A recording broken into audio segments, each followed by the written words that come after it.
आज जंगलात आग विझवताना एक वेगळं दृश्य पाहायला मिळालं. कुणीतरी लावलेल्या आगीमुळे संपूर्ण जंगल अस्वस्थ झालं होतं.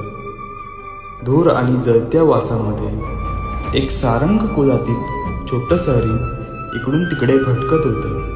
ते घाबरलेलं होतं, कारण ते आपल्या कुटुंबाला शोधत होतं.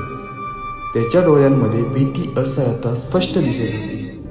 एक वनरक्षक म्हणून हे दृश्य पाहताना मन खूप व्यथित झालं. जंगल ही फक्त झाडांची जागा नसते, तर असंख्य प्राण्यांचं घर असतं. एखाद्या क्षणाच्या निष्काळजीपणामुळे किंवा जाणून-बुजून लावलेल्या आगीमुळे त्या निरपराध जीवांचं आयुष्य उद्ध्वस्त होतं. म्हणून जंगलाचे संरक्षण करणे ही आपली सर्वांची जबाबदारी आहे.